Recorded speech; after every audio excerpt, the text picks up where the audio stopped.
Welcome back to the Boys Only podcast.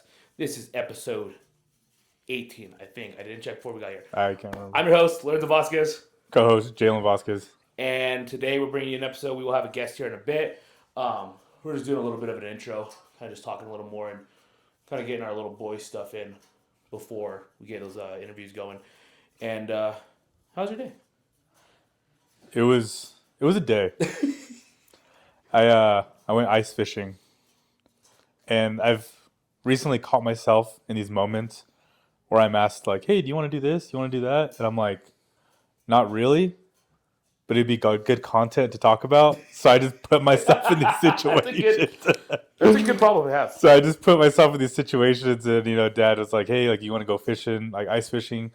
And I was like, "I don't know." I was like, "Yeah, I guess." And then he kind of hit me with the, "Well, will you drive?"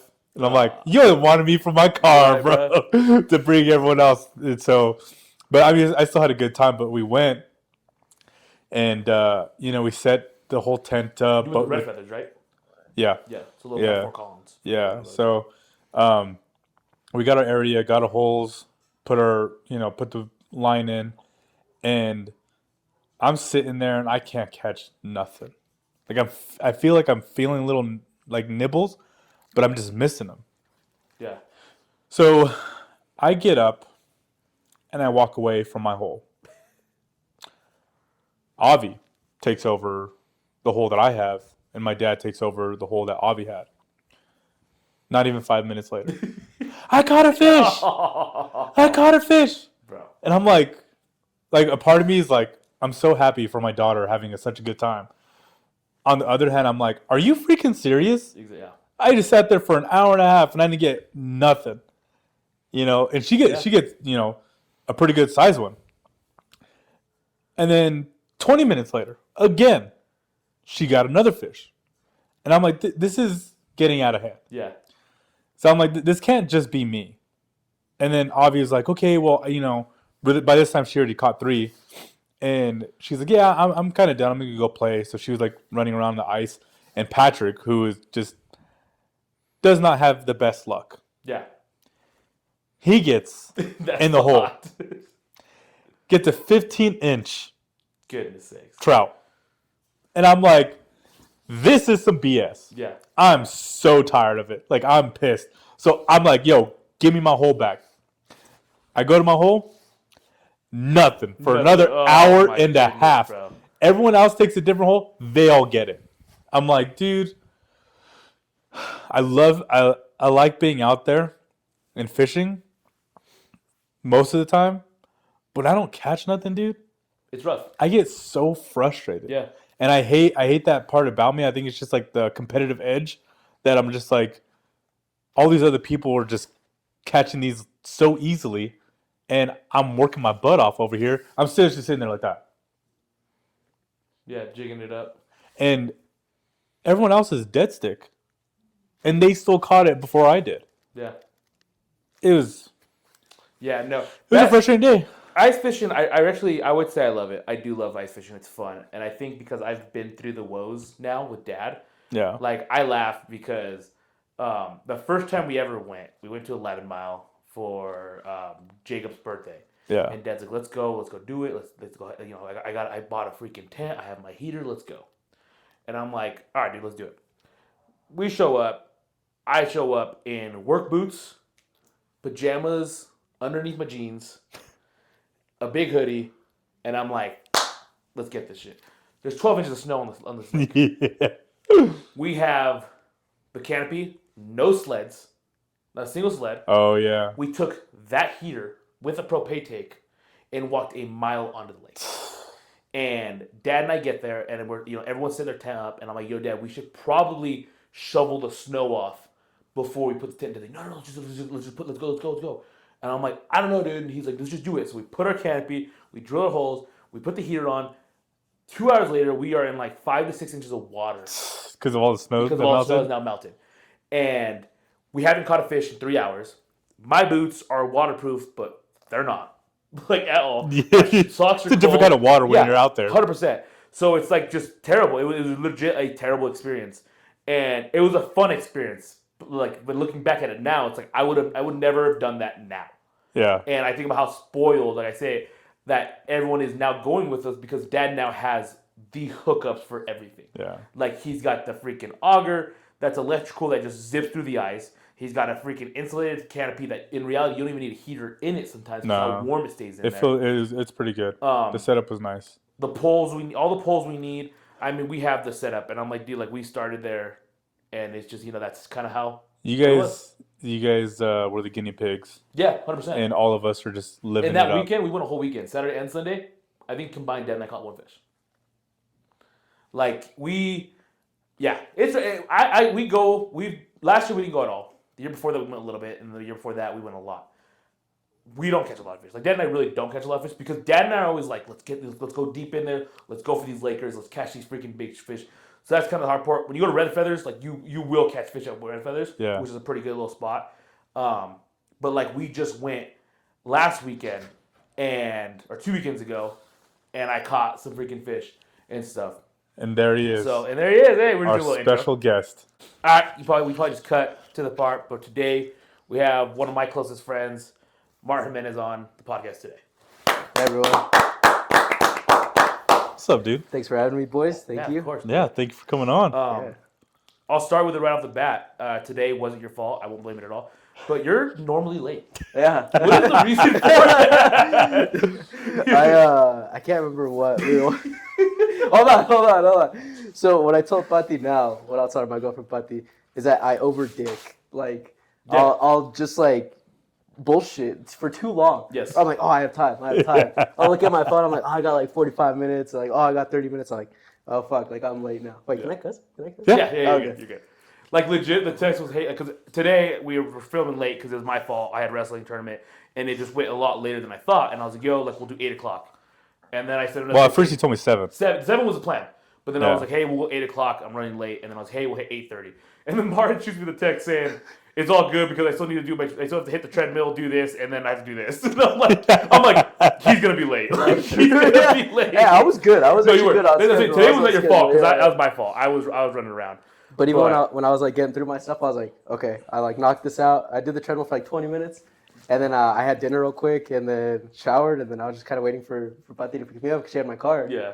So I just waited for her to pick me up and then I dropped her off. Came straight here. Do you get that from somebody in your family, or are you the only one? No, we're all like. Oh, really? We're all like. So he has a cousin named Christian, right?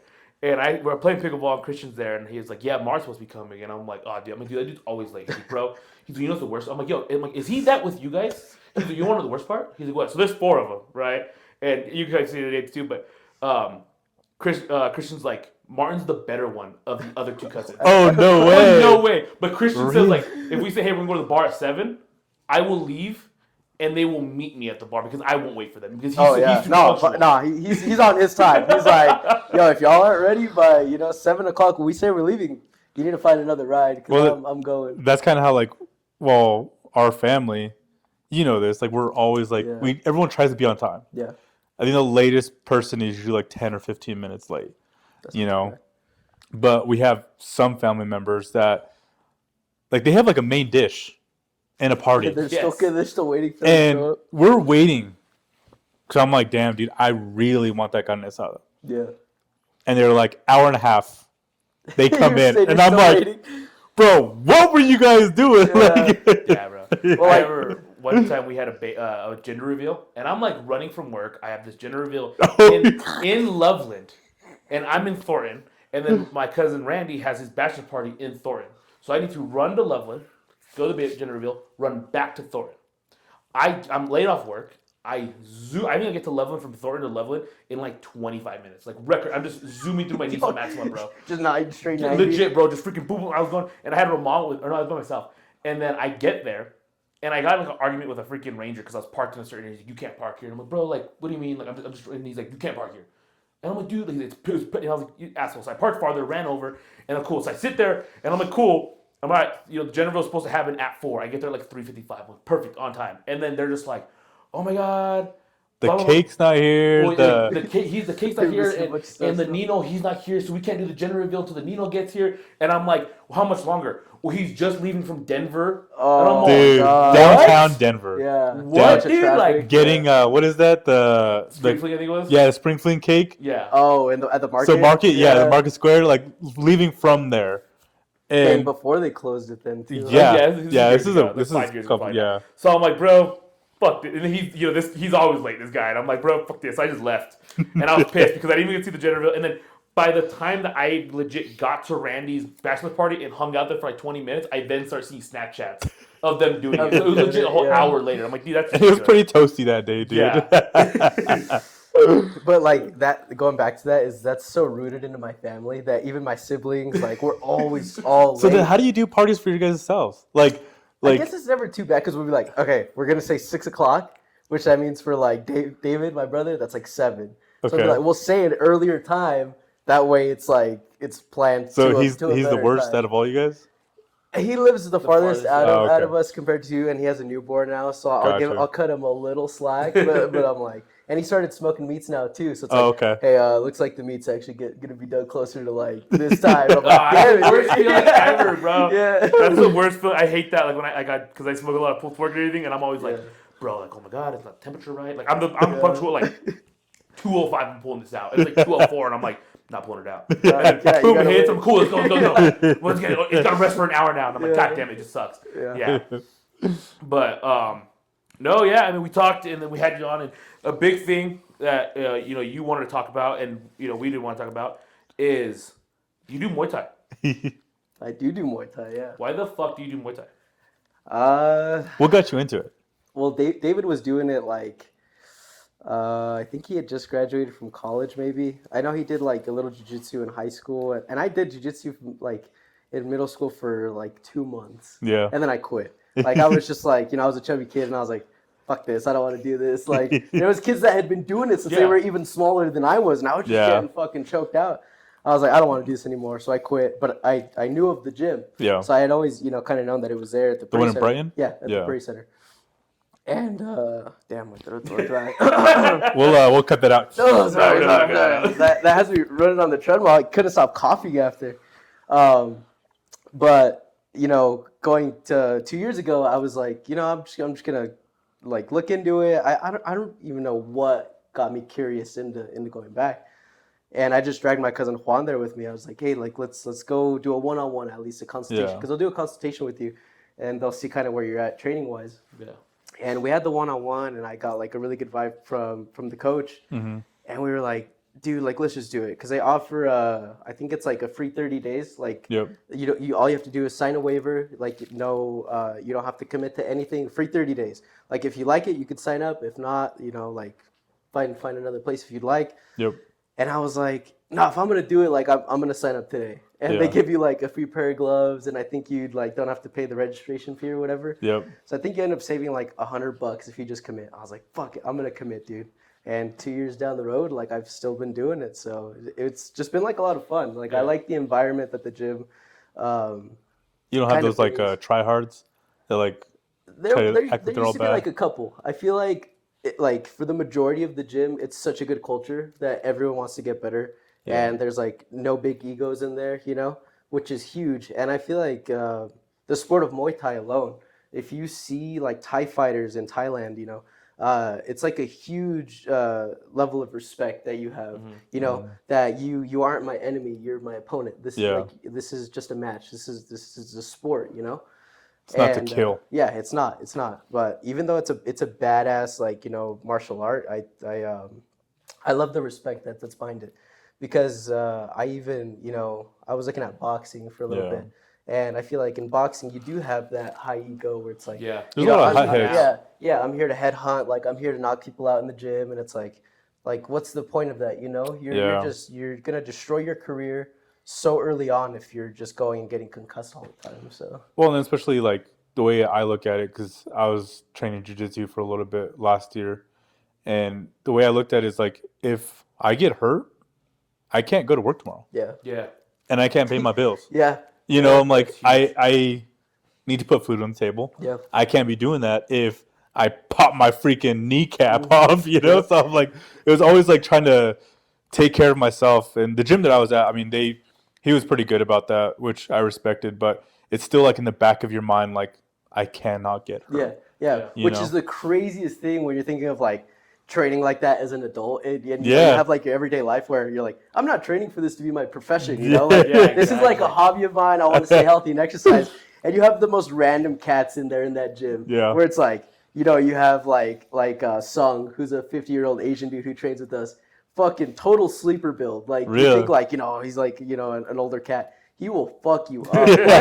Like he will throw some taekwondo kicks out of nowhere. Just fucking. He's like, come here. Like literally, I popped him once. He's like, all right, come here, let's go. Let's do it. And he's like, when I first started sparring, I was like so timid of him because he waits for like to draw you in. Like so, he's like, okay, I'm gonna wait for you to make your move, and then I'm gonna make mine. I'm gonna make my counter. Yeah, and I'm gonna make my counter. Yeah. And the thing is, he would always tell us like, hey, don't go light on me because I'm not gonna go light on you.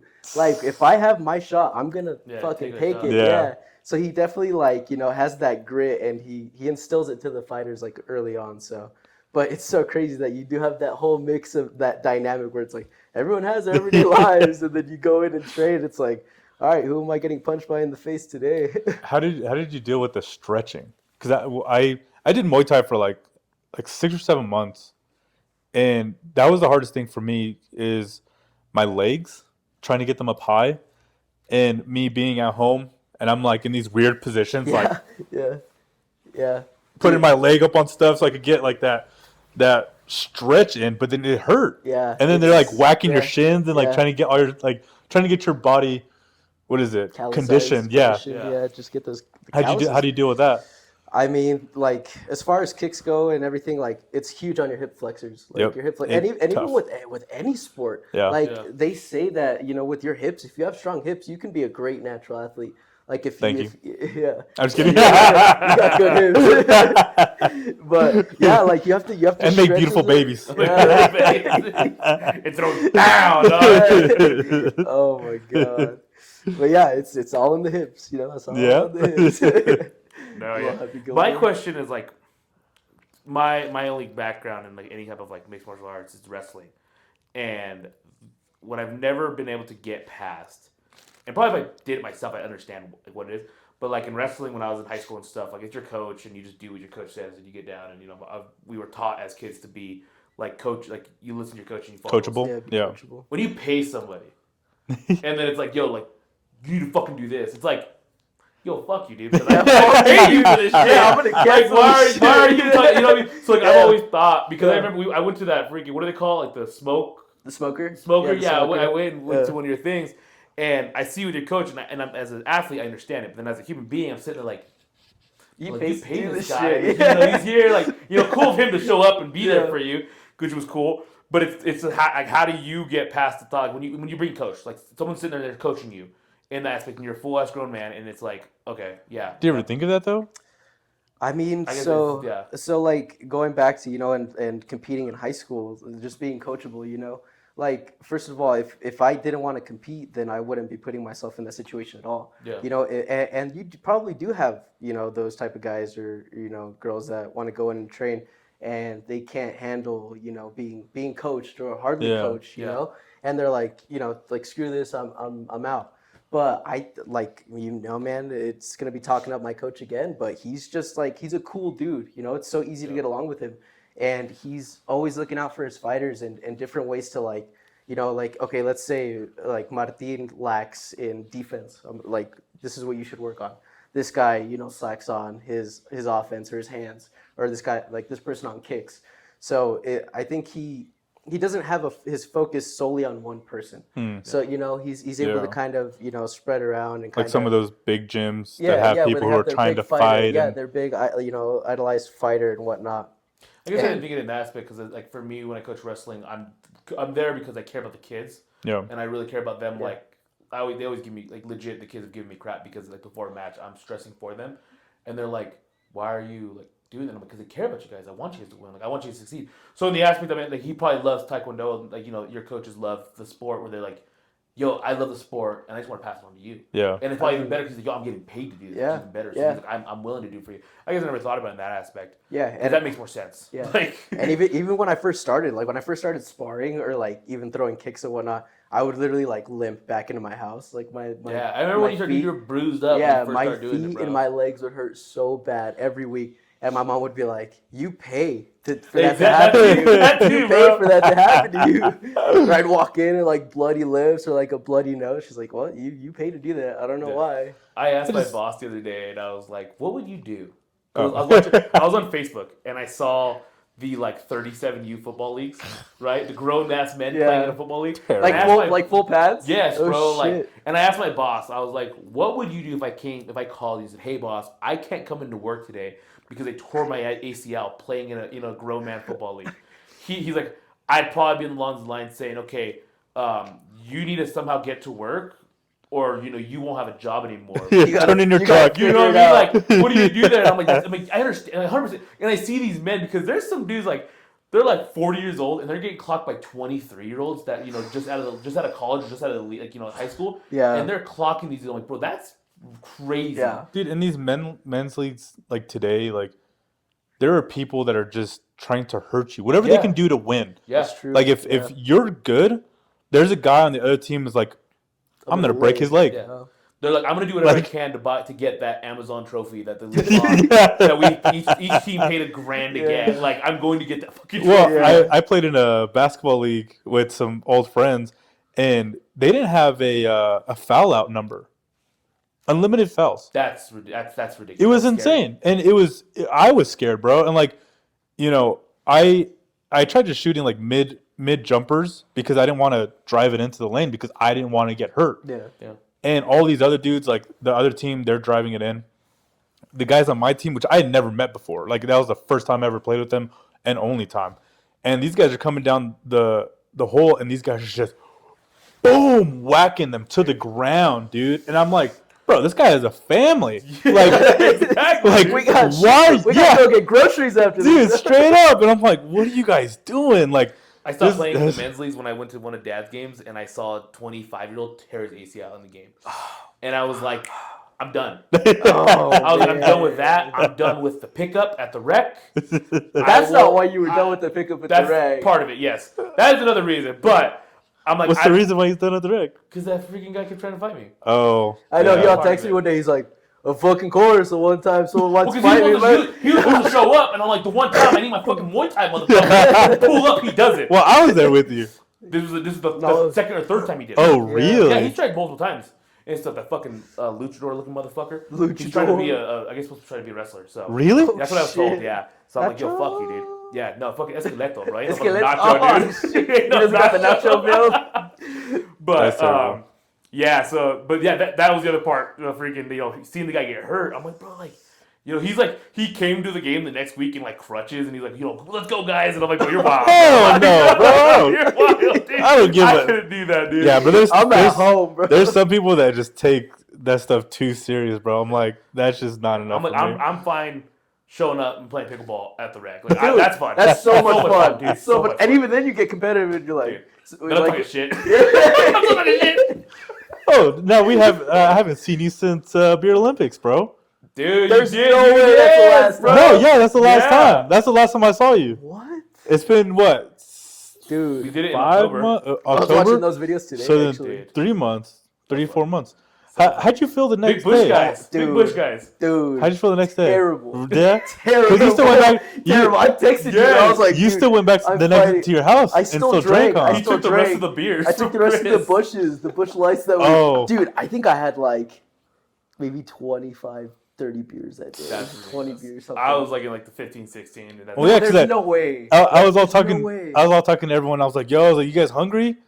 And everyone was like, "Yeah, yeah." And I was like, "Yo, I'm gonna order some pizzas, like, cause I'm pretty freaking hungry too." Everyone was And then I'm like sitting there, I'm like on my phone, and I'm kind of just like, "Damn, this kind of pizza's kind of taking for a while." Like, and I look down, it's only been 5 minutes, and I'm like, "Well, goddamn." Yeah, I'm like, what- that makes sense. And Well, then, take forever. and then I look up, and everyone's gone.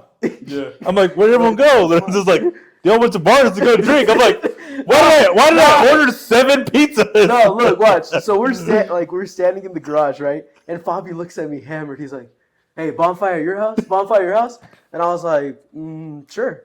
And he's just like, "Bonfire at your house?" And I was like, "Sure, dude." Bobby was So what he wanted a solid yes. So he asked me a third or fourth time. I was like, "Yes." He's like, "Fuck yeah, all right, let's do it." So him and Hinaro are all fired up, like, "Oh, we're gonna have a bonfire."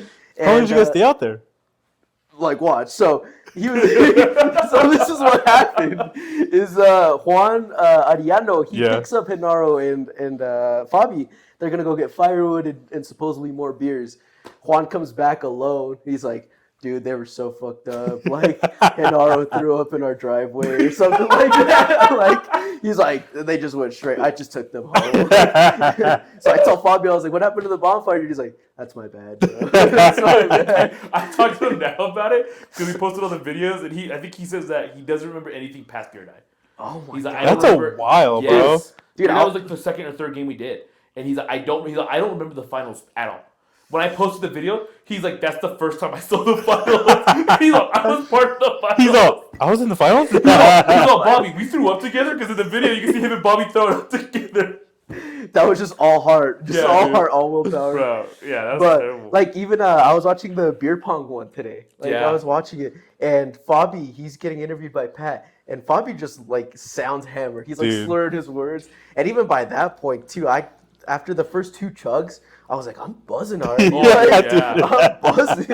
And then, so I was doing the math with terrible calculations. Because I was like, "Okay, like, how many beers are we going to have?" And Lorenzo's like, "Oh, I think it'll be like a beer and a half or something, like, per game." So I was like, I told my little bro, who's my partner that day, I was like, "Dude, it's like fucking 6 beers. Like, we'll be fine. Like, 6 beers is light." I'm like, each event it's a bracket. has 3 games in it, and he's all, "I didn't do the math right." Yeah, after the first game, I was like, "Oh shit, this is bracket style." You came in prepared for 6 beers, and you probably drank close to 20 before going back to your house. Probably, 20. Yeah. Yeah, that was tough. Fun, right? That was so much fun. Thankfully, which kind of sucks at the same time, but I got out early in most games. So did I. And I threw up my first 2 beers. So I wasn't too drunk at the end of it. So I was still trying to, like, I was able to talk to everybody. I was still slurring a little bit, but the next day I woke up, I felt fine. Yeah. I felt good. And I only took one shot. I took 0 shots. Oh, really? I did not get peer pressure. Oh, damn. Matt was like, "We're being a bitch." I was like, "No, dude, fuck that." I was like, "No, I'm not touching that." I know. And it was Hornitos or something like that. Yeah, I was like, "No, dude." But I just can't get over. He's like, "I told you you Bobby shots." So I have. You've been doing better until I get your shots. Yeah, because did you hear about that? No. So Matt, he comes up to me and he, like, shows me the Hornitos bottle, and he's like, "You want a shot?" I was like, "Nah, bro." I was like, "But I need you to do something for me." He's like, "What do you need?" I'm like, "I need you to start giving everyone shots." Yeah. Because I need everyone trashed so that I can come back in the finals. Yeah. And he's like, "Oh, who do you want?" Out early, huh? Yeah, and he's like, "Who do you want?" I was like, "Start off with Bobby. Give Bobby as many shots." Had like Dude, 3. And that was the problem. He had like 3 or 4 shots. Well, I think starting from beer diet. I think that's when he brought it out. Was in the middle of beer diet, I think. Yeah. That was early then. Yeah, and Bobby was fine. He was talking better than I was. Yeah, dude. That's my man. He looked practically sober up until the finals, I think. Yeah. No. But yeah, it was a rough time for everyone. There's throw up everywhere. I did not throw up that day or that night. I did not. Nope. I didn't throw up. I heard you did. I did not throw up. No. I heard somebody saw you throw up. Where? Outside in front of the garage. Over here? Yeah. No, I did not throw up that day. Dude, I did not throw up that day. I feel like it's a valid source too. She doesn't really lie to me. Is there videos? No. It doesn't exist. It was Kat. Oh, Kat? Dude, I did not throw up. She said she came and she saw you in the front throwing up. She's like, "Yeah, I just pull up." She's like, "I pull up and me, Avi, and Patty just watch Marta throw up in the front yard." Dude, that's what she said. No, it doesn't work because I sit there in my head. I'm like, dude, I swear I was a champ that day. I fucking throw. Because I even was saying, I was like, everybody but Martin threw up, and she's all, the fuck? And I'm He like, threw up. no, I was like, he didn't throw up. He's like, I watched it. Me, Avi, and Patty watched it throw up in the front yard. He's been so high in his fucking like. Dude, I didn't throw up. I had like 20 beers. I didn't throw up. Dude, that's hilarious. That's why you had like 20 beers. You can rally. That's what she said. That, and I mean, she doesn't lie. To this day, I'll sit there and I remember when we were in the finals and I chugged the last beer. Yeah. In my head, I remember having to throw up, and what I remembered was that I caught most of it, and I like into the trash can. Everybody's like, "You blew chunks," and I'm like, "No." I watched the finals thing, and when I'm throwing up, everyone's blocking the stuff. So all you see is I throw up in my shirt, but I'm like, dude. I don't remember like blowing chunks, and Dad's like, "No, son, I watched you," and I'm like, my dad's like, he's like, Lorenzo, you had a big old hot dog stuck to your neck. You're fucking bro ate all the fucking hot dogs. There was no fucking hot dogs. He was putting them. Hold on, tell me about that, because Lorenzo told me a little bit about it. No. But can you explain what was going on? Dude, so that boy can eat. Like, he can grub. That's what I've heard. He can grub. And you know what's funny is that day, like, I went to go serve myself, like, get a hamburger or whatever. And I was like, hey, little bro, you hungry? He's like, nah. I'm like, I'm okay. I was like, dude, come on, just get one. And, like, as soon as he got the confidence to go up to grab one, it was, like, nonstop going back and forth. I was like, you got another hot dog? You like, come, yo, bro, want a hot dog? No, I'm good. Why don't you eat both then? He offered me a bite, and I was like, all right, I'll take a bite. And I took a bite, and I was like, you got it, though. Like, that's all I want. I remember Dad, hey, hot dogs are cool. I grabbed, like, 2 hot dogs, like, chugging a burger here in a bit. And then, like, I finished, like, beer diets with that. I walked back and go, where the fuck's the food at, bro? Like, what the fuck happened? Yeah, he got through those quick. Yeah, dude, that was a fun time. I can't wait. Dude, I have to, like, block off the next day or two, I think, next year, because I was fighting for my life that next Everyone week. at work, I kept telling everyone at work, like, we're doing this thing called Beer Olympics, like, and then I came back and they're like, how'd you do? And I was like, which guy's gonna do? And Mike Ferrari, he's like freaking, like, I don't know, like 50 something. He's like, so you're gonna win it? And I'm like, Mike, of course I fucking win. I pulled those photos and shit. I'll hold the trophy and bottom of them. Oh my god. Hold up. I'm gonna turn this fucking heater on. Yeah, I'm kind of cold. I'll put it back there. Yeah. It's a little loud, so we try to turn it off, but my toes, my little piggies. It's my hands more than anything, I think. Dude, I went fucking ice fishing today. Did you catch anything? A cold. Yeah. A cold.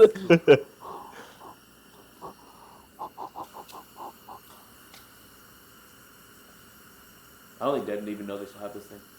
Huh? I don't think Dad knows they still have this heater. I don't even know how. Dude, I should have brought his DeWalt one. That makes no sound. What about that one? That one doesn't work? It blows out because I only have one outlet and it's that outlet and I have all that shit on it, so that blows out the freaking circuit. But I should have brought. I think if it's back there, it'd be fine. And I mean, it sucks, but it's fucking cold. So yeah. That'd be alright. All right, back a little bit. If you hear the heater, fuck you guys. It's cold. It's cold. It's cold. It's cold. Oh, it's not December anymore. It's January in Colorado. It's freaking cold though. I have a question for both of you guys. What's up? How did you guys start hanging out? Have you guys always been in the same group together since you guys were like young, or was it something that you guys ended up like coming into later? Probably in high school. I don't think I've ever heard this story. Yeah, so it was mostly high school. We knew each other growing up a lot. I was friends with John and them, and then he was closer friends with John then because they went to school together at Quest. So I knew Martin. Oh, you went to Quest? Yeah. And damn, bro. And the legit truth, the legit truth was that what everyone thought and what I was told was Martin was a stuck-up rich kid. Oh. That's what I was told growing up. And Martin's always late. And I'm always late. Not yet. Not that yet. I'm just a fucking douche. No, that wasn't the persona. Like Martin was a douche. That was the persona and stuff. And then I think it was senior year. We started hanging out more often. That's when you guys started hanging out? Football, yeah. Yeah. Really? Football, hanging out more. And then what really made it big was our summer going into when he was going to college for his first year. And then I was home. We realized, you live down the street from me. Yeah. So we started hanging out more. And then he went to college. There was like a weird like falling out in the friendship for a little bit. We talked a little bit, but it wasn't like as close. And then he came back, and if you want to go through that story, you can go through that story. And back? well, then you left CSU. Oh yeah. And he came back from CSU, and me and him were the only ones in Fort Lupton. Like John and all them were going Out of to the college. friend group? Out of the Okay. friend group, we were the only ones in Gotcha. Lupton. So we were hanging out. That's how we started hanging out. I would say that's when we became really good friends and really close friends and stuff. And we hung out like all the time. So that's kind of it. Didn't take till after graduated high school that we became like good friends. Damn, I feel like you've been in our lives forever, bro. Dude, he's got That's that how it feels like. But I have. Because after that, I was just kind of always around. Anytime he would invite me anywhere, I was like, hey, man, I might be late, but I'll be there. The funniest one, my favorite late story of you is obviously the day after my wedding. Because I get married, and then we're having this barbecue. Hey, whoa. We got this Hey. What? Nah, I'm just kidding. No, we just had the barbecue. Oh, okay. And I'm like, everyone be at the house, we're having to start the barbecue at like 10, right? And then Martin's the last one at my parents' house. Martin lives down the block from our parents' house. Like, he was late. And I'm like, how are you late? And that's when everyone was just like, oh, of course Martin's late. And I'm like, dude, I had to walk. But still, you had to walk. It's a 2-minute walk. He's like, I had to take 100 steps. You know how long that is? That's one of my favorite, or the day of my wedding where we go golf and you're like, you got time to go take a shower? And I'm like, no, Martin. You're like, I'm gonna do it. And then you're like, yo, someone pick me up on the way to the venue. Randy picked me up. Oh, that's right. Oh, yeah, I remember that. But yeah. That is a funny. That's thinking about Martin too. Like, I remember we'd be like, hey bro, like let's go watch a movie. Yeah, sure, it'd be whatever. But I'd be like, all right, cool. The movie starts at like 10, like 8. Cool. I'll be there at 7:30. Cool. I show up at 7:30. All right, bro. I gotta take a shit real quick. And then I gotta shower, and then we'll take off. And I'm like, bro, what the fuck are we doing, dude? Like, God damn it. I gotta add more time to my shit and shower. Right there. Yeah, always the shit. Always the shit. And then I don't know if Matt does this with you, but like, and he hasn't done it anymore. But I remember, like, because when he first started, getting a haircut, we'll talk about that too. But like, he started going out of his house. I'd pull up, and I'd be like, "Hey, bro, what's up?" He's like, "Yo, bro, I'm so sorry. I couldn't go to the bathroom. But I've been cutting hair all day today, and I've had to hold my shit. I need to take shit." And I'm like, "Yeah, dude, that's fine." So then I'm just sitting there, and he's just taking a shit. And I'm like, waiting 10 or 15 more minutes longer, and he comes back out. And he's, "All right, cool, I'm good now." Dude, you know how bad Matt was? I'd show up at the time that I'm supposed to get my hair cut and be like, "Hey, bro, I need a couple shooters. You want to go with me?" I'm like, "All right, bro. Yeah, I'll go." We go to the liquor store. He gets some shooters. He's like, "You want a beer?" I'm like, "Bro, I'm driving. I can't drink." I'm down though. No. Oh, okay, whatever. So then we go back, and he's like, "All right, let me take a seat real quick." And then he sits down, and then he drinks them, and then he's like, "All right, let me go smoke a bowl real quick." I'm like, "Bro, I need to leave, bro. I need to." So now he's better, but yeah, that's I understood it as like, I'm your friend. You need to do this. Yes. Go do what you got to do. Dude, every barber can attest to this. Where it's like if it's just like a regular client or whatever, you don't really know that person other than like I just cut your hair. Like I'm gonna hold that until I can go or have like a little bit of time. Like I have the confidence to be like, bro, I gotta fucking go. Like, bro, I'm gonna be uncomfortable the rest of your cut. I'm like, yo, cut my hair. He's like, yeah, like 8 o'clock. Cool. And I tell Des, like, yo, you want to go with me? And she's like, yeah, sure. And I was like, yeah, you probably feel fast. And then I get there and Mark's like, bro, I have not eaten today. We're sitting at his dining, like, his, like, kitchenette in his kitchen. And me and Des are sitting there. He's just chowing down food, watching the Nuggets game. And Des is like, this is what takes you so long. This takes you 2 hours to get your haircut. And I'm like, I don't have time, man. At least you know that I'm not lying. Yeah. Those late night ones, dude, those are where it's like, dude, I'm starving, I'm running, like, my hand will be shaking because I'm like, I haven't eaten all day, like. Your sugar level's all low. So we get there quick. The big thing is that you're Marty the barber. Yeah. What got you into barbering and stuff? I don't know. I think like Instagram videos. I was just scrolling. You know, I always enjoyed getting my haircut. Like I always enjoyed going and getting a haircut, and like I like the environment. I like the culture around it. And that summer that I was doing that program for CSU, I was just like getting a lot of content of it like on my social medias, and I was like, man, like I want to give this a fucking crack, you know. And I told one of my buddies, Juan, like, hey, let me cut your hair. He's like, all right. I asked him once. I literally asked him once. I was like, we cut your hair. He's like, yeah, I'm down. And I was like, actually, like, I've never cut hair before. he's like, yeah, dude. Like, if you want to start, you got to start somewhere. I was like, that's a fucking real one right there. Damn. That's a real one. That's cool. Well, little did I know, he told me later on that his dad and his stepmom had just been fucking his shit up for years. Like, really? Yeah, they would just buzz him. Like, damn. They would just buzz him. He's like, dude, I see you as an investment. He's like, if you get good, like, you know, I get free haircuts. And I was like, all right. So him and I went together to Ross, got a $20 pair of clippers, and just every week, like once every week, like I just give it a crack. And slowly, you know, we started that school year in the fall, and living in the dorm, you have a bunch of other, you know, freshman dudes that are living on your floor. And they're like, you know, there was a couple other barbers too, like a couple other cats cutting hair. And I was known as a guy that took for fucking ever. Like, took forever, but would give you a better haircut. Yeah. Like, you're like, okay, I'd rather sit in the chair for a couple more hours instead of literally. Like, no, I've been in this chair before. I know. Yeah. And you were in this chair in you were maybe like year 2 or year at the time, his brother's bathroom. Yeah. And you're sitting in a stool, on a not a chair, bro. Yeah. Oh, bro, it was a rough time. Oh, yeah. I think that first year, man, like, that first year is such a learning curve, and I think for me, the reason why it took so long is, like, I don't want them to leave mad or to leave disappointed, you know? Yeah. And it's like, I'm feeling that pressure. It's like, why can't I get rid of this line, bro? Like, it just does not go away. And you're like, anything you're trying or you're doing, it just won't go. And you're real, like, a perfectionist. Yeah, perfectionist, for sure, for sure. I've always thought that in a similar, not, like, completely similar, but, like, the people that work at Subway, I'm like, bro, like, I'm watching you make my sandwich. Yeah. And, like, the thought of, like, me building a sandwich and they're watching me, it's like, don't fuck that up, don't dog. fuck it up, don't fuck it I up. legit just saw you tear the jalapeno out of the pickle area. Like, I don't want that one. You know what I mean? Like, but throw some pickles on top of it. Throw some new gloves on. Yeah. My mom's that person, but my mom hates mayonnaise. Hey, don't stop talking about my mom. She does, bro. But I love it. She'll watch Mom, I'm not talking about you no more. But she knows it because she used to work at Subway. Yeah. And when you make sandwiches, you're supposed to use a fresh knife every single time. Well, sometimes when they're in a hurry, they don't do that. Yeah. My mom will watch them because she hates mayonnaise. Like, she hates mayonnaise. And she will watch them like, yo, you need, like, can you use a fresh knife? And they're like, yeah. You know what I mean? They go do that. But, like, my mom's the person that watched them because she had that for that reason. So I'm always thinking, like, I watched them. And I'm like, oh, they really just fucked my sandwich up. But I don't want to tell them that they fucked it up. When it comes to food, I, like, rarely ever say anything. Like, I'll just eat it or I'll pick off. Like, there's actually, like, very little foods that I dislike. Like, I don't know why. I don't have a lot of foods that I dislike. I have a lot of food. I don't have a lot of foods that I hate, but they're like dislike. Like, I don't like tomatoes, but I'll eat it if it's like in sauce or something like that. You know, I actually ate it for the first time in an In-N-Out burger. Tomatoes? Mm-hmm. I ate a whole like In-N-Out burger, like the way it comes.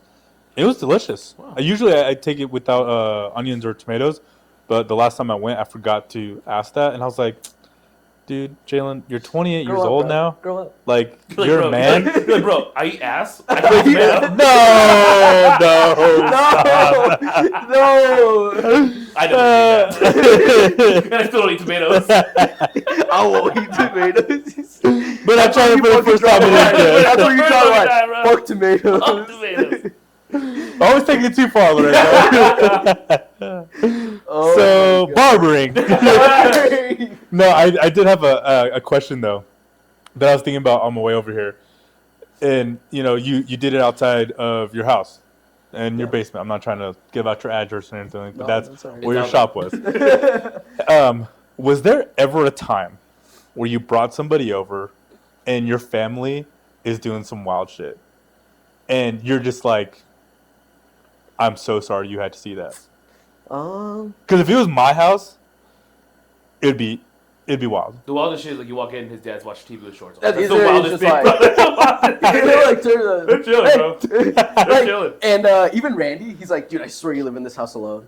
Because my parents, like, they're kind of at that age now where they're just traveling, you know? Oh, yeah. And I'm like, dude, no, I live with my parents. This is my parents' house. You know, this is my house. And for the most part, it's either like He's like, I charge $250 for a haircut. Yeah. So, my mom's like, you know, either with her grandkids, like my nieces and nephew. Yep. And my dad's either at work or just like chilling at home. So like they'll walk in and it's basically like what Lorenzo said, it's super or her chill. mom's getting down in the kitchen, bro, like or that, shit down there. I'm like, Dad, has there ever been a time where she's like, do you guys want anything to eat? Like, like a customer or something that you haven't. It's like the first time customer. Yeah, I've had some clients that come in and they're like, dude, I don't know what your mom's making, but it smells awesome. I'm like, ask for a plate on your way out, dude. Like, I'll tell him. That's I don't cool. think they've never, like, taken that offer up. But if anyone's like, dude, if you go up with me, like, I'll get one. I'm like, all right. Take the plate. Take Yeah, the plate. take the plate. It is funny because sometimes,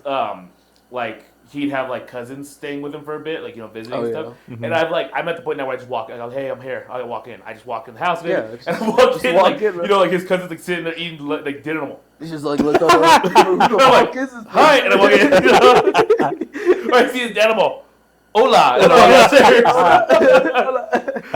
that cool stuff. I always feel like that, like I really loved you, but we never really got past that language barrier. Damn, bro. You speak English? Hola. He's all. Hi. He's like, what up, folks? What up, dude? I'm terrible with like friends' dads because the one I always feel bad.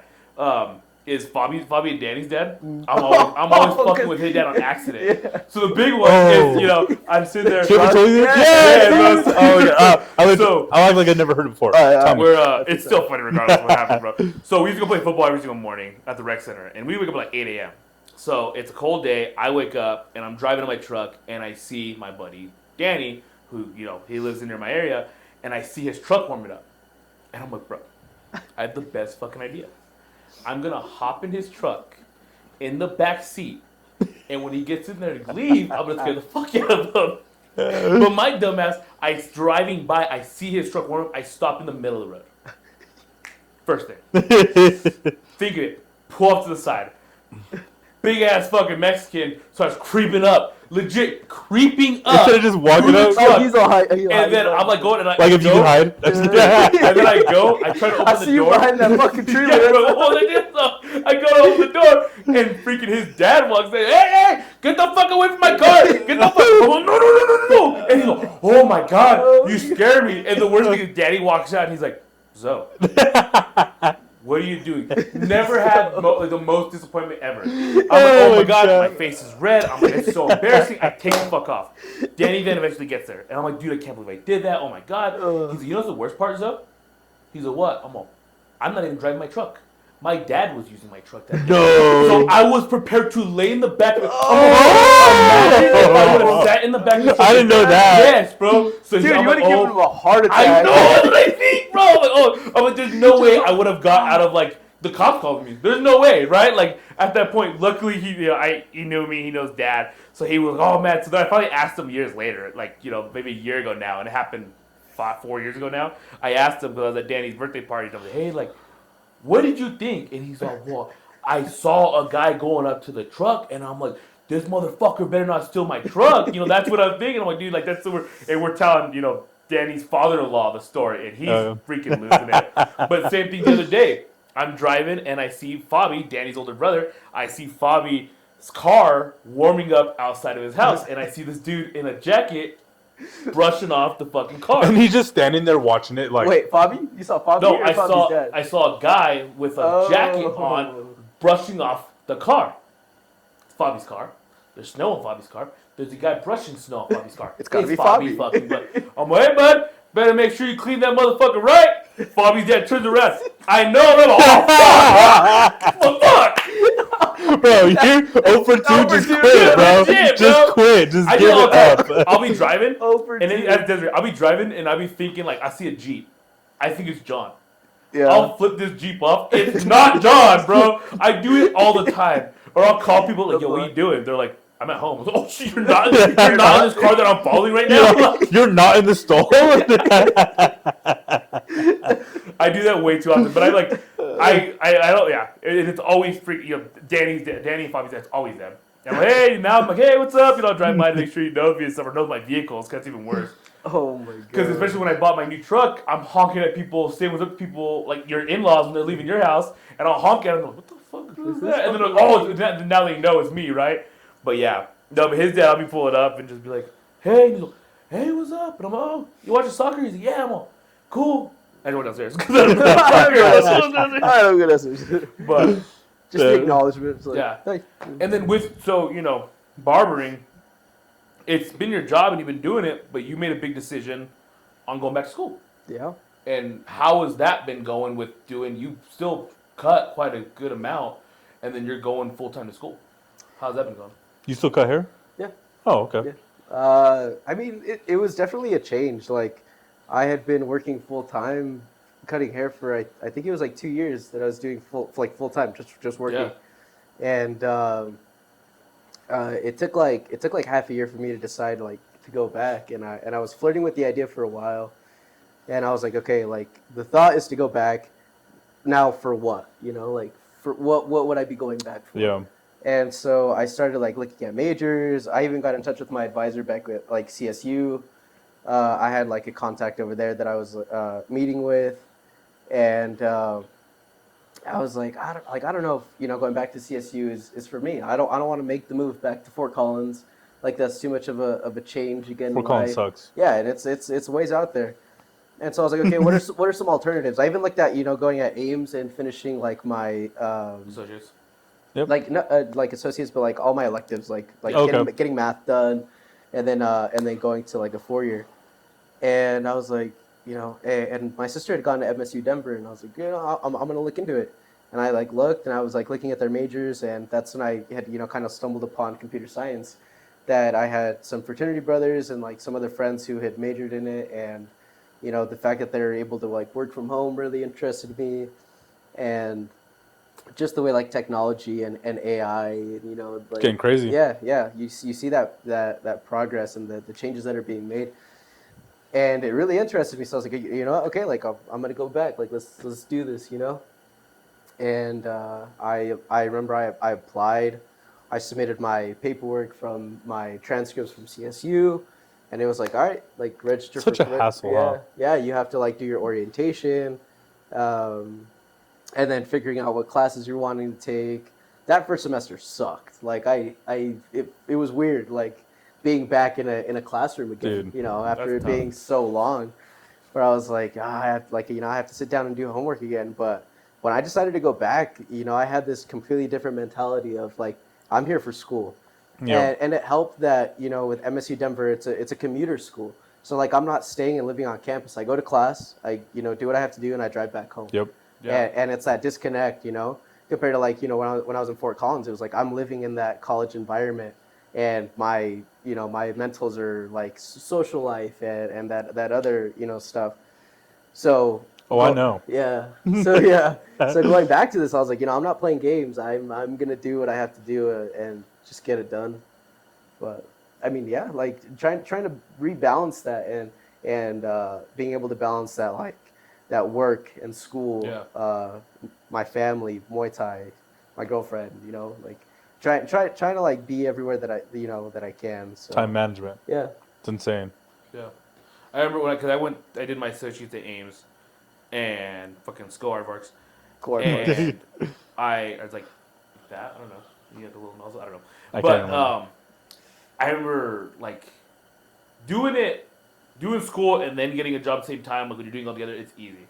So I can only imagine of like restarting, like you give up on it. You go and you get working. You don't do give your up. stuff. You take a break. You do take a break. Okay. Because I'm gonna tell a funny part of that. I had a whole joke part. So I had to take a break too. So because you take the break and then you start working and then you try to get back into it. I know when I finished my associates, I remember I was happy it was COVID. Freaking screw COVID because I didn't get to do like a whole graduation. I didn't get to do associates, but I worked hard for this. It took me 3 years to get a 2-year degree, but it was because it was tough. And I remember my quote was like, people say it's a sprint, not a marathon. It's like I sprint marathons. And then under that was like, I want to say thanks to all my family for being there, but the road's not over. And I'm like, I haven't got my school. The road's over. The road's over. You know what I mean? It was a dead end. It was done. It was cool. Turn around. It was a cul-de-sac. But and I think of it too. Like, man, should I go back to school? But you're right. It's the hassle of like I gotta go through all the steps and then continue because now we're grown ass people where it's like you got bills to pay, you got this to do and stuff, and it's like it's not as easy as it seems and stuff. Yeah. Because the people that are able to get their 4-year degree in 4 to 5 years and stay on campus and live that college life at a young age, it's a lot easier than trying to go back and doing it when you're a grown ass adult and you got responsibilities and stuff. Yeah, you have all those responsibilities, and even going to like MSU Denver, you have like such a wide variety of students. Yep. Where you have people like myself that decided to go back to school. like that are working jobs, and you have people that are older than I am, and you have younger people than me that are this is their first crack at college, and I have some friends that are like, oh, like I'm 18 or whatever, like I just focus on school, like all I have to do is school. No. I'm like, dude, like fucking do your shit then, because I made some friends that were like some younger cats. Like, hey, I'm gonna be studying in the engineering building if y'all want to like come and study. I think I'm gonna go hit the gym. I'm like, bro, like we have to write a paper by next week. Like, Yeah. do your shit. This is all you have to worry about right now. Now you're the old cat I trying am the old cat. educate and talk And to that's all what I these was young terrible. I was kids. terrible about studying. I hated studying. I hate sitting there and, like Dude. in your own thoughts and trying to do this Yeah. stuff. Like that was the worst part about school and trying to get that stuff done. Yeah, and I think is like the issue is never being taught how to study efficiently. Yeah. That like I had to teach myself how to study again, and at first I would like I could scroll on my phone for like an hour, 2 hours easy, dude. Yep. Like I could get distracted so easily.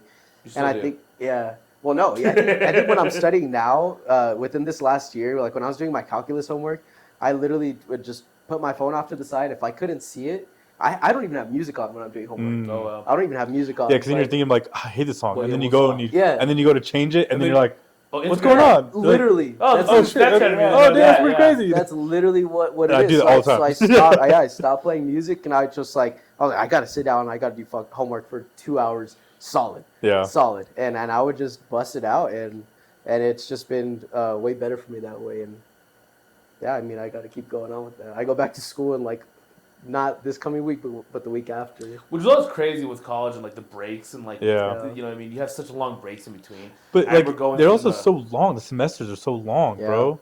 You take Yeah. 4 classes for Yeah, I mean forecast for that long. Yeah. like for Yeah. that long. Like, it's crazy. But lot. go on with what you were gonna say. Sorry, I didn't No, mean to cut I you was. off. I mean, it's like I was gonna say like the semester's short because it's from August to like because you get to December and it's like the second week of December and you're done for the semester and stuff, and then you go until the second week January and then you get done like the first week of May and stuff. Dude, I remember I talked to people and they'd be like, "Yeah, like I'm doing like 2 classes right now because I have a lot going on." I'm like, "Damn, that's pretty smart." They're like, "How many classes are you doing?" I'm like, "I'm doing 4." They're like, "What? Yeah. Are you serious?" Yeah. And I'm like, "Well, I work part time." Yeah. You know, and then because I went to Ames, so a lot of those people kind of the same as MSU. You know, they're coming back Yeah. or they're already parents. They have their jobs. They Yeah, have all this yeah. stuff going on. There's like real world stuff that they have Yeah. going on. You know, and I talk to these people and they're like, well, you know, I have my kids. You know, my husband. There's one girl. Her husband was in the military and he just left again. So she's like, I can only do 2 classes right now, and I'm like. I'm worried about what I'm gonna do this weekend. Like, Yeah, no, it's legit, like dude. y'all are worried about like real world stuff, and I'm Yeah. just like tripping about like what rave I'm gonna go to in this weekend. I remember one of my years at Ames, like my best semester at Ames, I was already living with Desiree, so I was already at of mom and dad's house. But I would have my first class at 8 a.m. and then the way my classes lined up, my last class wouldn't get done till 8 p.m. Yeah, bro. So I was at Ames in Lupton, so in town. It wasn't even like I was like like Greeley or whatever. And I tell myself, you cannot leave campus.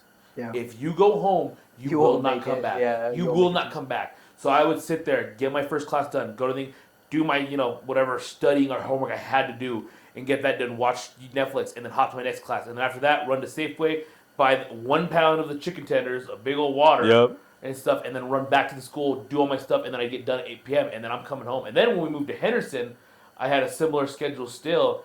And I remember I was driving from Lupton back to Henderson on some nights, and it'd be like 8 o'clock, and I'm Yeah. driving home, and the snow would come. And bro, this is terrible. Then I'm thinking like, there's people with like real life problems right now. I don't know what That's all I gotta do. Yeah. But daddy, that means college. College at this time of your life is tough. Like that's what some people don't really understand that part. Yeah, I am very fortunate though that like you guys, like my friends and my family, my parents, they're like all super supportive, and they're just like, dude, just focus on what you have to do, like just do it. And even some of my like college friends that I've kind of haven't been in touch with recently, they're like, dude, like I see that you're super busy and it sucks. Like I hope we can go out sometime for a beer or whatever, and or get some food. But it sucks that it does take a lot of your time. Yeah. Like it takes a lot of your time. I always have like this saying that I've said like since I was in high school. and it's pretty much eat shit now, so you don't have to later. So you can just live your best life later, and that's how I always think. Like if I'm going through something, I'm like, I just have to get through this, so that later on, I don't have to worry about it. Yeah. And it sucks that sometimes you have to buckle down, and you got to lose touch with friends, family, whoever it is. Because when I was in the academy, that I did that. Like, I deleted all social media. I stopped talking to a lot of friends. I didn't go out drinking. I didn't do anything for a couple of months. Yeah. And then once I knew, I'm like, oh, okay, I'm in the clear. I'm gonna pass. Yeah. Like that's when I started like, all right, let's start Kick it hanging back a little out, bit, bringing my social media back, start doing stuff, and it sucks, but it's in the end, it's worth it. Yeah. It's worth it. That's what I constantly tell myself. I'm like, dude, you have a year and a half left. Just get through it. Like, just get through it. And I was trying to stat pad like my GPA the first year and a half that I was in. I was like, if I can get real nice grades now, after that, like, just coasting. Just pass the class. Yeah. It's just like, I have to pass the class. I just have to pass the class. If I can do better than that, then obviously that'll be great. But yeah, man, I just want to get through it. I just want to get done.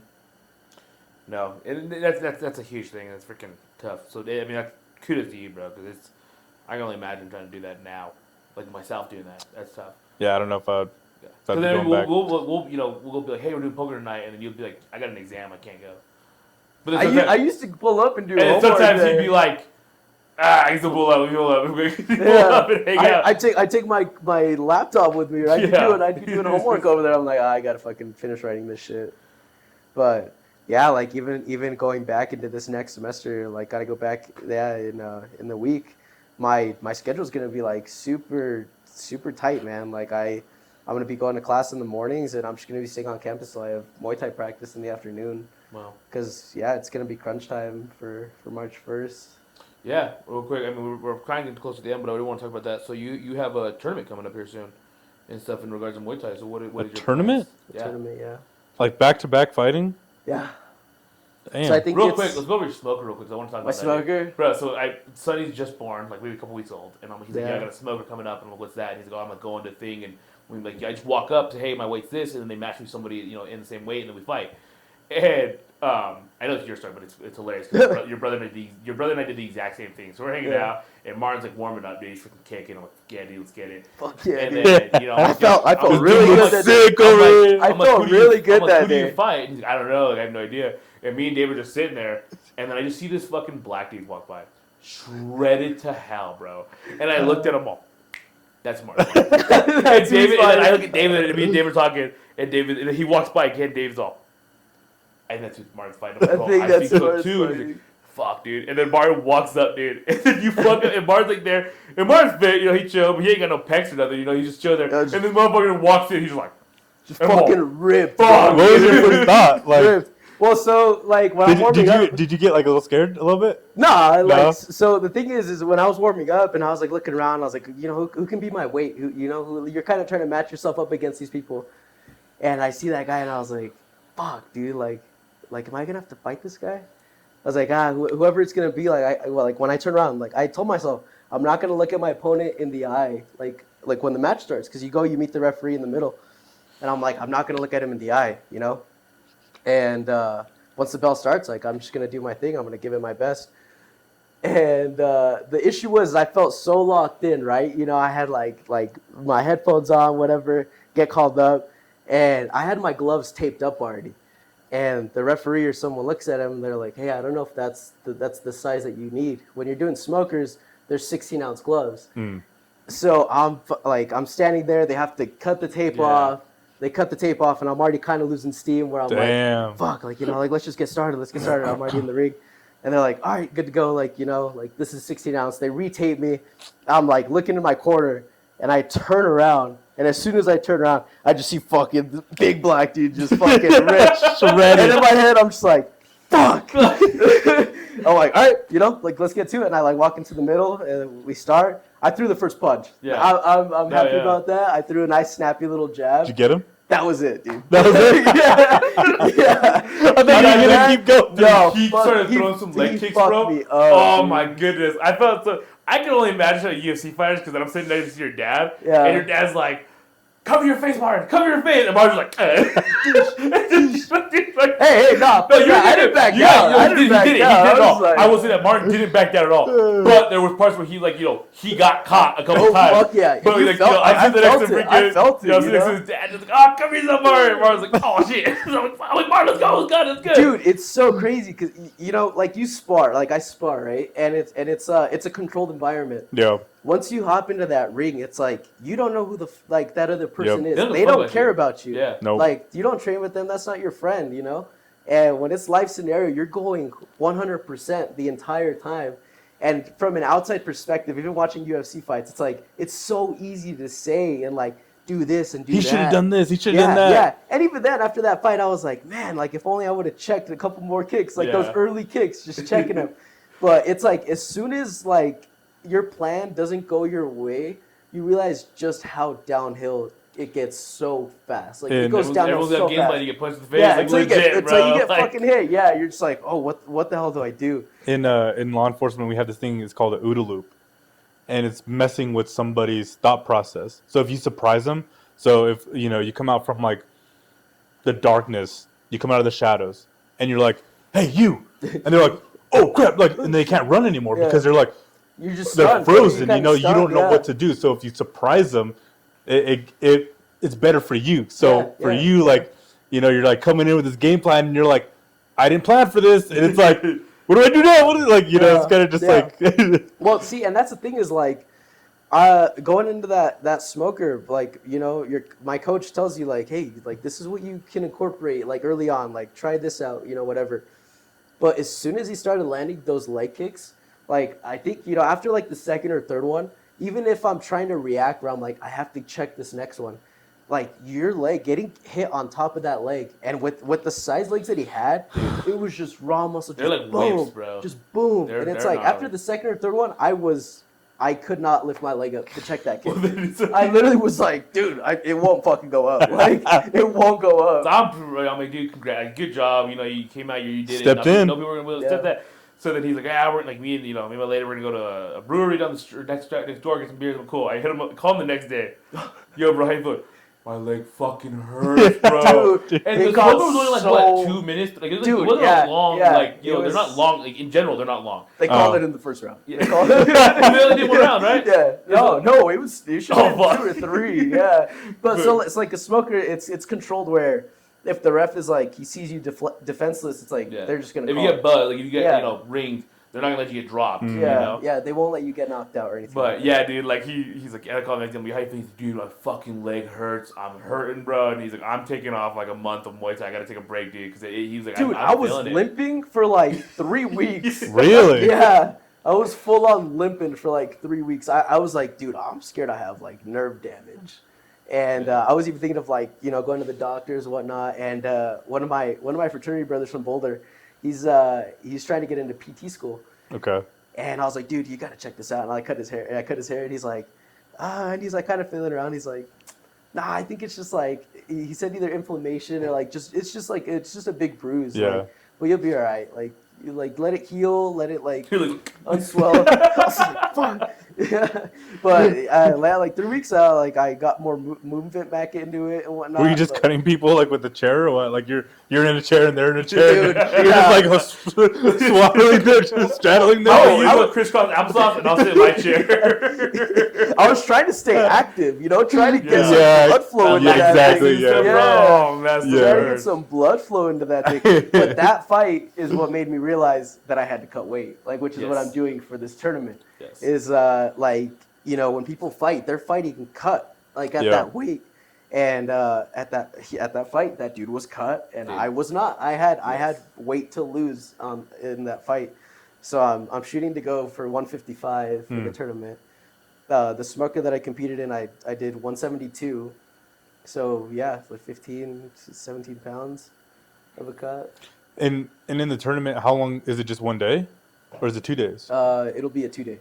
Yeah. Are you gonna have somebody with you? Like, I won't be his corner, but I plan on going anyway. Because the thing that I'm thinking about, right, is if you get hit like that and you end up still winning, right, and you have to go fight right after, or like a couple hours between that, I assume, but you need someone to ice. You need someone to massage you. You need someone to like help you recover within hours to fight again. Yeah.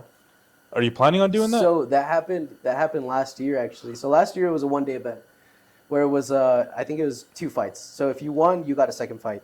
If you it's a one loss elimination. There was a fighter who messed up his leg so bad he couldn't compete in the second fight, even though he had already won the first fight. So I can't remember if they called it a no contest for the second one, or they might have given the win to the other cat who was ready to go. So I mean, who knows, man? I just gotta get through the first one first, you know. Yeah. Do you have your outfit set up yet? Huh? Do you have your outfit set up yet? No, No. not yet. I mean, no. You going in like Jake Paul or what? Like Jake No, Paul. I'm just saying maybe we. Jake Paul's a bitch. Nah, bro, fucking Jake Paul's a go, dog. Maybe we get you a nice little crew neck for a warm up with a little boys only on it. Maybe we'll kind of support. You know what I mean? I don't know, man. Let me know. I might do some sponsorships on my shorts. Let us know, man. Let's go. Little boys only. You know what I mean? We'll hook you up with a freaking. I think we got some beers in there. We'll give you some beers. That's your payment. Yeah, literally the day after. can you come with bushes? Or the day Bush of guy. or the day after, depending on how that fight goes. Right after. We'll do it right after your fights. Yeah. Couple shots. Yeah. Shotguns. We'll do a podcast at the arena, and you're just like, so you get knocked out. We're just like, all right, stay there. And you're like, all right, bro, Mark's here. What's up, guys? Like Joe Rogan. Joe Rogan, after getting knocked out, after you wake, it's like that meme where it's like when you wake up from the greatest nap of your life, to have Joe Rogan interviewing you. Oh no, what just happened? Dude, that is like probably my biggest fear going in there is getting knocked out.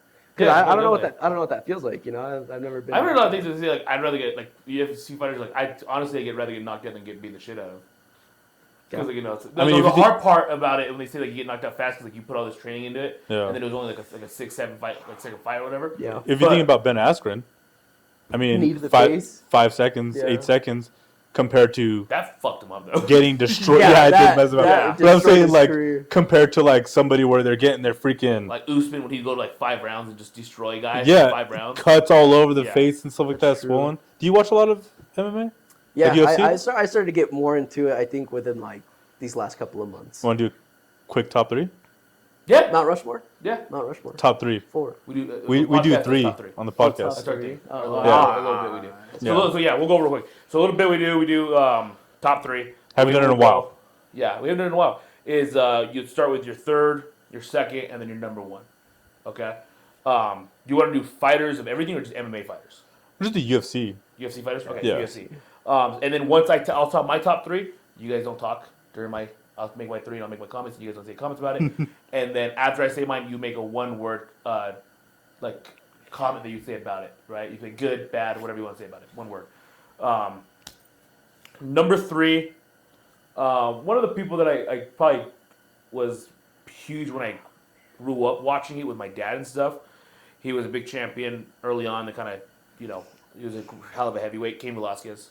He was huge. Really? Yeah, because I just remember watching him for, with dad and stuff. And Dad's a huge Cain Velasquez fan. And Mexican dude, first Mexican champion for UFC. Not born, but hell yeah.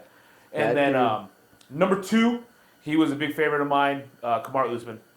The way he would fight, because he would always talk about like when he was in wrestling, it was that he's like, I used to rather tech someone than pin them, because a tech would destroy you and a pin would just beat you. And he used to do that fights. He'd rather 5-0 someone than knock him out. And then number 1, got me a freaking a cheesy guy or whatever, but John Jones. John Jones is the first guy I ever went. I saw live at the Pepsi Center when he beat Rampage Jackson for his first title defense. My dad and Jalen and I were there live. So I've always had a very big connection with him. So I'd say that's my top 3. I'd say domination. Like that.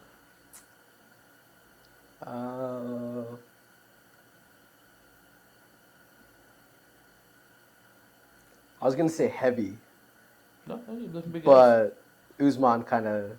Usman walks around 180, 190. He's a 170 pounder. Yeah, I think he does walk around 195. You have Cain and John Jones. John Jones is a heavyweight now, but. And Cain's the heavyweight champion. Yeah. I mean, it's your word, bro. Yeah. You want to go? You wanna go? I'll go. Yeah. I'm gonna put John Jones at my number 3. He should be number 1.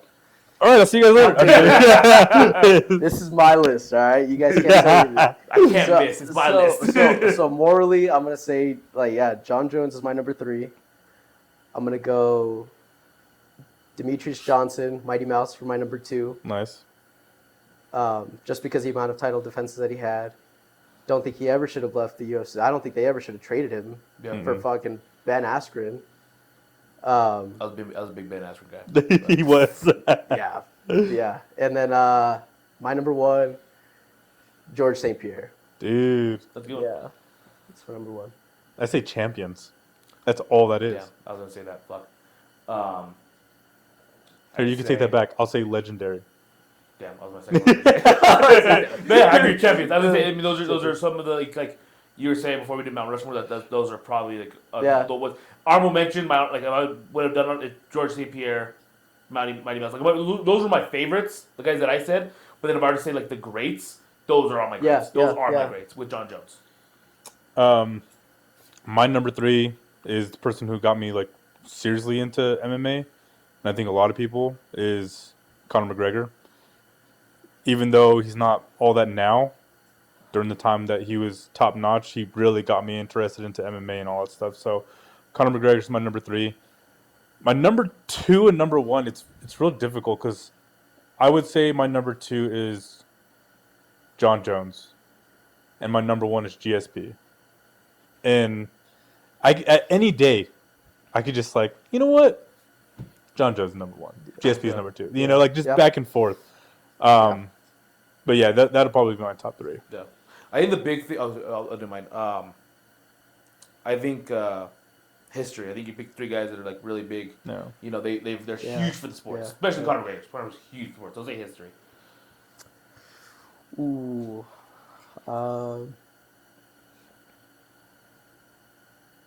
Damn, I had a word and I lost it. I'll say electric.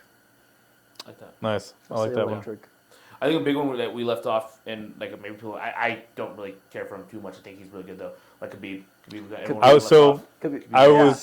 I was gonna say Khabib over Conor, but like I said, Conor is my number 3 because he brought me back into. It's our favorites. You know what I mean? Yeah, that's what I'm saying. Like, we're not talking about the Rushmore, right? If it was the Rushmore, it would be different. These are the people that I enjoy watching, and who, like, if Conor McGregor was like, "Yo, I want to come back and fight tomorrow," I'm buying pay-per-view to watch him tomorrow. And that's the thing too, is like they'd give it to him, because if you go and you talk about Mount Rushmore, like, but you could change what that list is, or like even if you go top 3, it's like, okay, what's the scale on? Like, well, how are we grading this?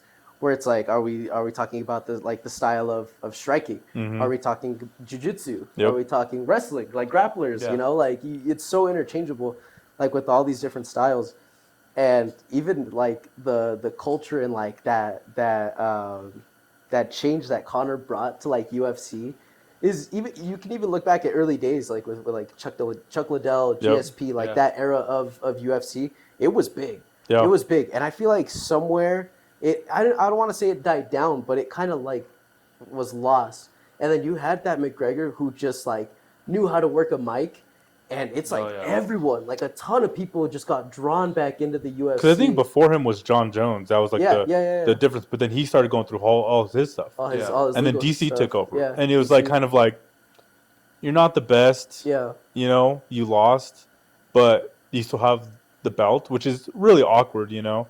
And then Conor came in, and it's like, this is insane. Like, you have to watch. And then he's like the missing Mac. Yeah. He's like calling his fights. Like, second round, he's going down. Yeah. What would happen? Second round, he went down. Especially like in the UFC in the early days, like it wasn't like too much respectful, but it was a more respectful. You had call-outs in them going into the octagon. And and stuff. Like, you could talk to him. There was no like, you know, fighting. And then when freaking Conor came, it was like, you know, running the only one that was before that was Chael Sonnen. Chael Sonnen, bro. Never lost a round. Dude, he's hilarious. How he lost to Anderson Silva because he beat the shit out of Anderson Silva for one. He's like you're beating someone for 4.5 rounds. He's like, well, what I thought it was is that if I tapped in the 5th round, or tapped in the 5th round, I was then gonna win the fight because I won 1 through 4, and then I tapped in the 5th round, so I just forfeited the 5th. You know, he's like talking his way out of his loss. And I'm like, bro, like I love you're hilarious, but that's just stupid, dude. Chael Sonnen is hilarious. Dude, yeah. And like, even with DC though, like I love DC. Like I love DC. Yo, his run. I'm a big John Jones fan, so I didn't like him, but like you gotta respect his run because his run was insane. Like, I respect his talent, but other than that, it's like I wish he would have beat John Jones in that second fight. Nah. I wish he would have. Like, I don't never would have. Yeah, I don't like John Jones. Like I just don't like what he entails. Like no. His like the way he holds himself to carry himself. Yeah, like, him as a person. I just don't like it. I don't like him as a person. And I don't know where that's rooted from, you know, and it's tough, you know. Even like the fighter attitude. Like you even have Sean Strickland too, where he can kind of act like a certain way too, and it's like I understand like they're fighters, dude. Yeah. Like, the fighters have to have like a certain edge to them. Mentality, yeah. They have to have a certain edge to them, and it's like well, Dana talks about John Jones or no. Yeah, I think it was Dana when he's like, you know, John Jones is a bad guy trying to be good. No, someone asked John Jones that too. It's like, are you a good guy trying to be bad, or are you a bad guy trying to be good? And he answers that. He does say, he's like, I think I'm a bad guy trying to be good. Yeah. Well, the funny, like Shaq talks about, he's like, dude. 2 people in my life to where they put their hands on me, and I shut down like that. He's like, the first one was Mike Tyson, the other one John Jones. And he's like, the way you feel John Jones, his strength. And then they even talk about how like he can turn it on, like when he fought like people like Anthony, like Alex Smith and Dominic Reyes. He went in there like, yo, I'm just gonna go fight. I'm gonna go fight this fight. He's up like when he fought freaking Daniel Cormier, and then when he like somehow for some reason had to find this deep like legit dark area to fight Stipe. He said this about my kids, and like you could just see in his eyes. And then he wins, and he's like, you know, chilling and laughing. Which but, Stipe like, never did. Yeah, no, Stipe yeah. never did. But it's like these fighters, even Mike Tyson, like they find something in their head to turn this on, and it's like you can't be a UFC fighter. Like no UFC fighter in there, and they're like a good like. It's gonna sound bad what I'm saying. They're not a good human.